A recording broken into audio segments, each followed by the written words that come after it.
As the future of Greenland is back in the crosshairs now. This is after the White House again talked up its interest in the icy tundra there. CNBC's Eamon Javers has the latest on that story. Eamon, thanks for joining us again. Yeah, good morning to you, Marty. This evening here in Washington, the White House is now explicitly putting the threat of military action against a NATO ally on the table in a new statement out just a couple of hours ago from White House Press Secretary Karoline Leavitt talking about Greenland, as you guys have been discussing. Here's what Karoline Leavitt said in a statement obtained by CNBC. She says, President Trump has made it well known that acquiring Greenland is a national security priority of the United States, and it's vital to deter our adversaries in the Arctic region. The president and his team are discussing a range of options to pursue this important foreign policy goal. And of course, utilizing the U.S. military is always an option at the commander-in-chief's disposal. So that statement, Marty, explicitly putting the threat of military action against Greenland on the table. Remember, Greenland is a semi-autonomous region that is controlled by Denmark, which of course is a NATO ally of the United States. A military threat against a NATO ally really threatens the integrity of the military alliance that has governed the transatlantic relationship since World War II. This is something I have not seen in my career, very few Americans have seen in their lifetimes, and it is a very different tactic by this White House than we've seen previous White Houses take. Now, what the administration's argument is that Greenland is necessary strategically, both in terms of military resources, access to the Arctic Circle in a warming world, and also in terms of natural resources.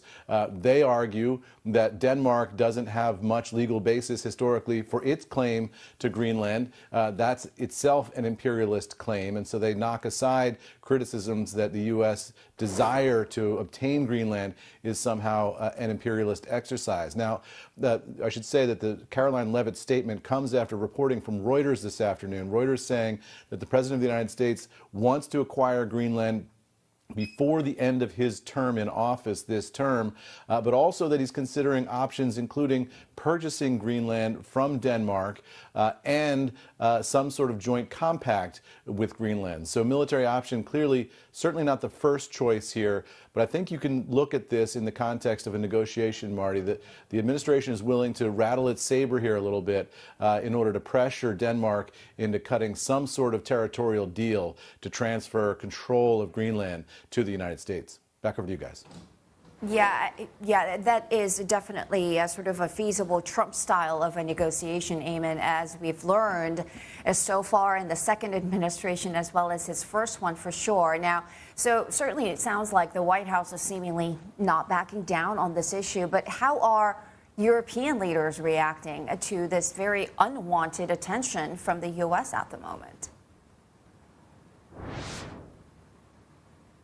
Yeah, I think they're flummoxed by it. I mean, I think if you look at the reaction from European leaders to the U.S. move militarily in Venezuela over the weekend, that was sort of, a shoulder shrug, if you will, saying, look, Maduro was a bad guy. His regime was terrible. We want, the best outcome for the Venezuelan people that we can possibly get, but not necessarily explicitly condemning U.S. action. The threat of military action against a NATO ally is altogether a different thing for the European allies of the United States, and they are very flummoxed in terms of how to respond to that, because the entire NATO alliance is built on an assumption of good faith by the United States, and this certainly threatens that with the idea of military action against a NATO ally. And you saw the Prime Minister of Denmark come out over the past 24 hours and say that any attack, of course, by a NATO member on another NATO member invalidates the entire NATO alliance. So if you're Vladimir Putin in Moscow watching this, if you're Xi Jinping in Beijing watching this, you can't help but note that this historic military alliance is now, at least rhetorically anyway, starting to fracture and start to make your plans in Moscow and Beijing accordingly.